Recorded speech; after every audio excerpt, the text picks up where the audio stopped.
Bang, gimana caranya membuka bisnis? Kebetulan saya bisa bikin kue. Nah, pertanyaan ini mungkin kurang tepat ditanyakan kepada saya ya, karena saya bukan atau belum jadi pebisnis yang sukses. Tapi saya mungkin akan cerita pengalaman saya saja. Bisa membuat produk yang enak, belum tentu bisa menjalankan bisnis dengan baik. Bisa membuat kue yang enak, belum tentu bisa menjalankan bisnis bakery yang baik. Bisa membuat rendang yang lezat, belum tentu bisa menjalankan restoran Padang dengan profit yang gede. Karena itu adalah dua dunia yang berbeda. It's two different things, jauh banget.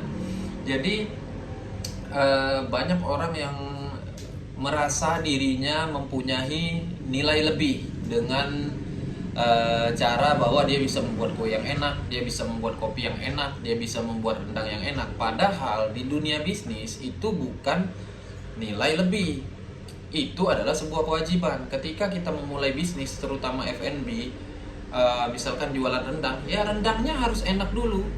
Bisa buat kopi, ya kopinya harus enak dulu. Bisa buat kue, ya kuenya harus enak dulu. Itu adalah kewajiban, bukan nilai tambah. Jadi ketika ingin menjual produknya itu harus enak dulu. Itu sebuah kewajiban, bukan nilai tambah. Nah, menurut saya ya memang harus banyak dipelajari. Dunia bisnis itu luas. Ada yang namanya marketing, ada sales, ada diferensiasi, ada added value. Nah, itu yang saya katakan tadi. Jadi memang harus ada value-nya di produk, karena misalkan kalau tidak ada value-nya, maka yang akan terjadi adalah perang harga. Misalkan restoran A menjual rendang dengan harga 18.000, restoran B menjual rendang dengan harga 20.000. Ketika restoran A itu rasanya enak dan restoran B pun rasanya enak, orang akan kemana? Secara logika orang akan ke restoran A. Karena apa? Karena harganya lebih murah, 2.000. Restoran A 18.000, restoran B 20.000.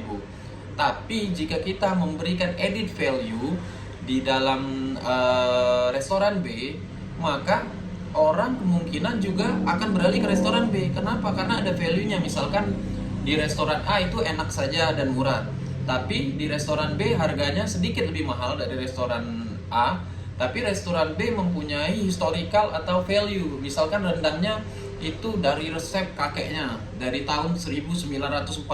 Wah, ini resep turun temurun, rempah-rempahnya original semua. Misalkan rempah-rempahnya dari India diimpor. Nah, itu akan membangun opini di kepala customer bahwa wah, makanan restoran B ini enak. Ya wajar, karena dia resepnya turun temurun sudah dari tahun 1947 sampai sekarang pun masih bertahan. Wah, ini sudah pasti enak. Wah, nggak apa-apa deh kita bayar mahal dikit, yang penting kita ke restoran B. Nah, itulah ilmu-ilmu bisnis, salah satu ilmu bisnis yang harus kita pelajari. Jadi menurut saya untuk bisa saja itu bukan merupakan value tapi kewajiban. Jadi makanannya harus enak dulu. Untuk mempunyai value tadi yang rasanya rempah-rempah impor, rasa resepnya turun temurun, itu value-nya. Nah, sebelum ada value itu ya harus enak dulu. Keduanya memang harus enak dulu. Nggak bisa kita tambahin value misalkan dari resep turun temurun dari kakek kita, terus rempah-rempahnya impor tapi rasanya nggak enak, ya orang akan beralih ke restoran A dengan harga 18.000. Nah, itu menurut pengalaman saya sih. Jadi sebelum memulai bisnis itu harus makanannya pertama enak dulu kalau ingin jual makanan.